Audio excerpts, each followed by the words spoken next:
Hello students, आज हम NEET 2026 exam की टेस्ट बुकलेट कोड नंबर 14 के लिए फ़िज़िक्स के क्वेश्चंस सॉल्व करेंगे। Question number 1 to question number 6 तक हम पिछले वीडियो में सॉल्व कर चुके हैं। अगर आपने वो अभी तक नहीं देखा है तो चैनल पर जाकर देख लीजिए। स्टार्ट करते हैं क्वेश्चन नंबर 7 से। अ box of mass 15 kg is kept on the floor of a stationary trolley. The coefficient of static friction between the box and the trolley is 0.12.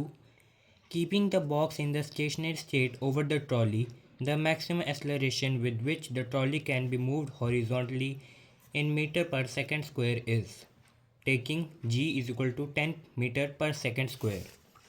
तो एक बॉक्स है जिसका मास है 15 kg और उसे एक स्टेशनरी ट्रॉली पर रखा गया है, यानी ट्रॉली अभी रेस्ट पर है।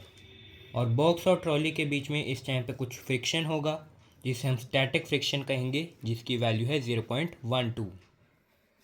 अगर हम बॉक्स को ट्रॉली के ऊपर स्टेशनरी स्टेट पे रखेंगे, मतलब with respect to the trolley, box जो है रेस्ट पर है, तो वो मैक्सिमम एक्सेलरेशन जिससे ट्रॉली को एक्सेलरेट किया जा सकता है वो हमें निकालनी है। तो सबसे पहले इसके लिए एक मास बॉडी डायग्राम बनाएंगे। ये स्टेशनरी ट्रॉली है जिसके ऊपर हमारा 15 kg का मास है। डाउनवर्ड्स mg फोर्स लगेगा और इधर की साइड जो हम एक्सेलरेशन लगाएंगे, एक्सेलरेशन से ऑपोजिट डायरेक्शन में ही स्टैटिक फ्रिक्शन होगा। स्टैटिक फ्रिक्शन के फोर्स को हम म्यू एन से डिनोट करेंगे और mg के ऊपर नॉर्मल। मास बॉडी डायग्राम से हम ये पता लगा सकते हैं कि जो m है वो म्यू एन के बराबर है। राइट हैंड साइड जो है वो लेफ्ट हैंड साइड के बराबर हो जाएगी और अपवर्ड फोर्स डाउनवर्ड फोर्स के।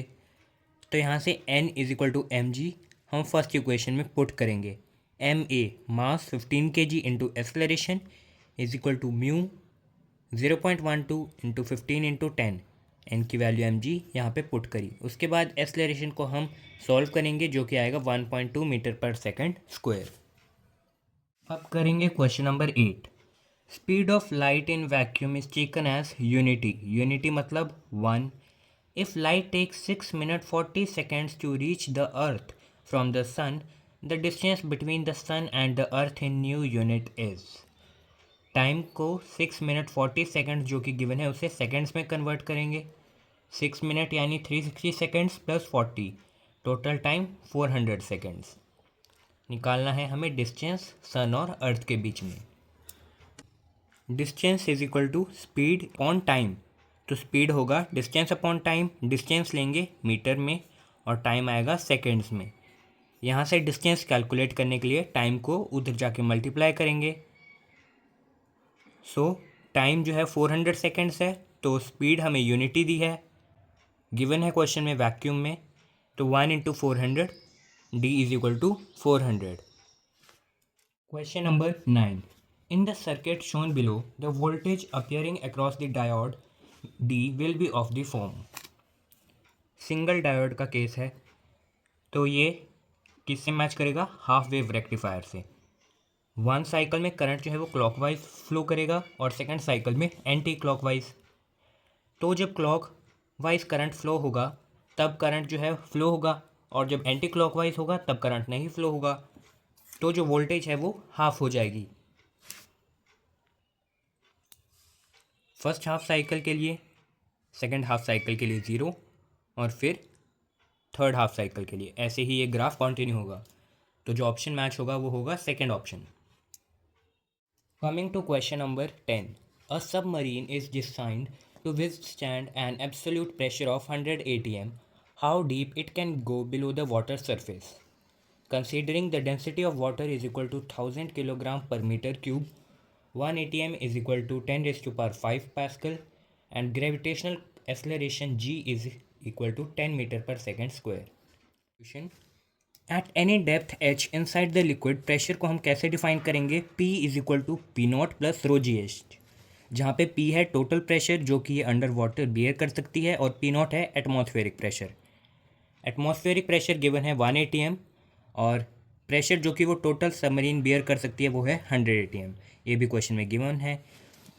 और जो यूनिट्स हैं उनको दिया हुआ है पास्कल में, यानी 1 atm होता है 10 raised to power 5 पास्कल। तो यहाँ से हम इस 100 ATM को पास्कल में कन्वर्ट करेंगे, तो ये आ जाएगा 100 इंटू 10⁵ पास्कल।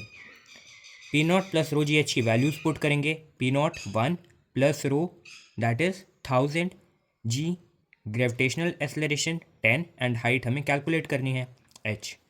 तो यहाँ से 1 को दूसरी साइड लेके जाएंगे तो एक माइनस होगा। 99 इंटू 10⁵ इज इक्वल टू 10⁴ यहाँ से h की वैल्यू कैलकुलेट करेंगे। 99 इंटू 10⁵ डिवाइडेड बाई 10⁴, तो हाइट आएगी 990 मीटर। सॉल्व करेंगे क्वेश्चन नंबर 11 जो कि है चैप्टर थर्मोडायनेमिक्स का। An electric heater supplies heat to a system at a rate of 100 watt. If the system performs work at a rate of 75 joule per second, then the rate at which internal energy increases will be। तो एक electric heater है जो कि system को heat supply कर रहा है, यानी सिस्टम हीट अब ऐड हो रही है 100 वाट के रेट से, और सिस्टम जो है वो काम कर रहा है 75 जूल पर सेकंड के रेट से। तो जो इंटरनल एनर्जी सिस्टम में रह जाएगी वो हमें निकालनी है। तो यहाँ पे फॉर्मूला लगाएंगे इंटरनल एनर्जी चेंज का, जो कि होता है delta Q plus delta W के बराबर। जो डेल्टा क्यू है यानी जो हीट है वो सिस्टम में ऐड हो रही है, तो इसे हम पॉजिटिव लेंगे। और जो वर्क है वो सिस्टम कर रहा है, यानी एनर्जी जो है वो यूज़ हो रही है, सिस्टम से कोई चीज़ बाहर जा रही है, तो उसे हम नेगेटिव लेंगे। तो 100 what minus 75 joule, internal energy change आएगा 25 वाट। 25 वाट ही आंसर आएगा। Question number 12. A 100-ton closely wound circular coil of radius 5 cm has a magnetic field of 3.14 into 10⁻³ Tesla at its center. The current flowing through the coil and the magnitude of the magnetic moment of this coil are respectively.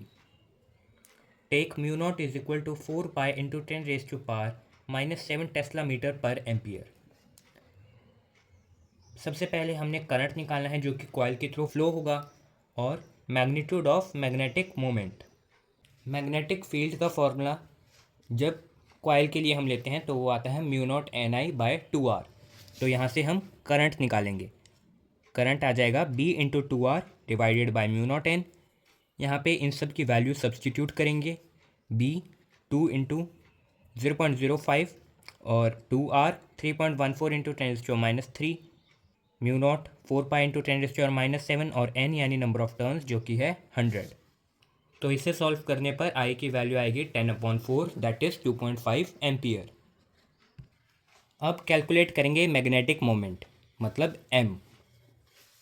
m is equal to NIA, number of turns into current into area. Area का formula coil के लिए πr², पाई की value 3.14 और radius हमें given है 0.05 metre. क्योंकि 5 centimetre है, 5 centimetre को मीटर में कन्वर्ट करेंगे और उसके बाद स्क्वायर करेंगे तो हमें वैल्यू मिलेगी 0.00785। यह है एरिया। एरिया की वैल्यू फॉर्मूला में पुट करेंगे। एम की value approx 1.96 ampere metre square आएगी, और जो क्लोजेस्ट ऑप्शन जो मैच होगा वो है 2 एम्पियर मीटर स्क्वायर। जो करंट फ्लो हो रहा है कॉइल से वो है 2.5 एम्पियर और मैग्नेटिक मोमेंट है 2 एम्पियर मीटर स्क्वायर। जल्द ही मैं नेक्स्ट क्वेश्चंस के वीडियो को अपलोड करूंगा, उन्हें देखने के लिए चैनल को सब्सक्राइब कीजिए।